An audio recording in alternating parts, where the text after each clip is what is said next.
As one of the most important speeches each year, Pope Francis delivered his New Year greeting to the diplomatic corps accredited to the Holy See.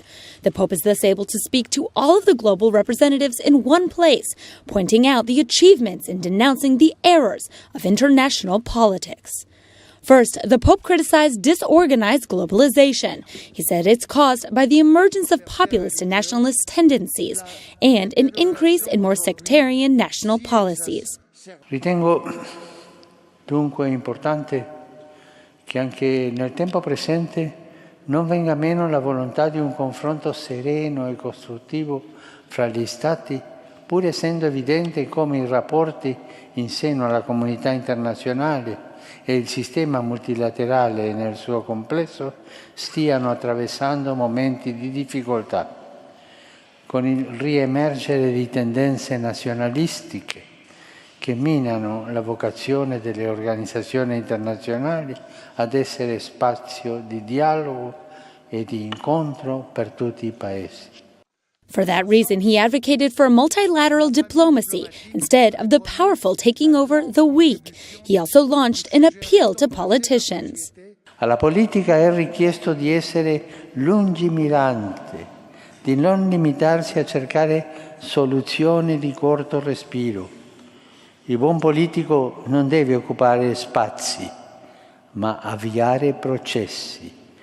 Egli è chiamato a far prevalere l'unità sul conflitto, alla cui base vi è la solidarietà intesa nel suo significato più profondo e di sfida. Pope Francis recalled the wars in Yemen, in the Ukraine, and especially in Syria. He spoke of the millions of refugees the wars have generated, many of them Christians. That's why he insisted that Christians must remain in the Middle East.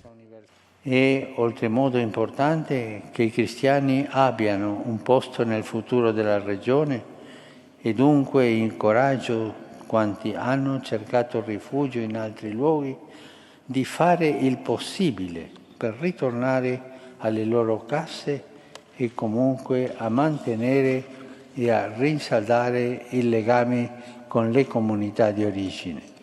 The Pope again asked the nations not to close the doors to people forced to flee their homes. Ogni essere umano anela una vita migliore e più felice e non si può risolvere la sfida della migrazione con la logica della violenza e dello scarto, né con soluzioni parziali. He lamented other scourges that violate human rights, such as sexual abuse of minors and violence against women, as well as the consequences of climate change. He also had harsh words against arms trade and its influence on international politics. Le relazioni internazionali non possono essere dominate dalla forza militare, dalle intimidazioni reciproche, dall'ostentazione degli arsenali bellici. Pope Francis did not want to forget the dramatic situation facing countries like Nicaragua, Venezuela, Iraq, the Central African Republic, Niger, Nigeria, Mali, and Cameroon. Yet he also celebrated monumental agreements between Eritrea and Ethiopia and signs of peace in South Sudan as well as the Korean Peninsula. Finally, he remembered that 2019 marks the 30th anniversary of the fall of the Berlin Wall. He wished Europe would never be tempted to build new walls.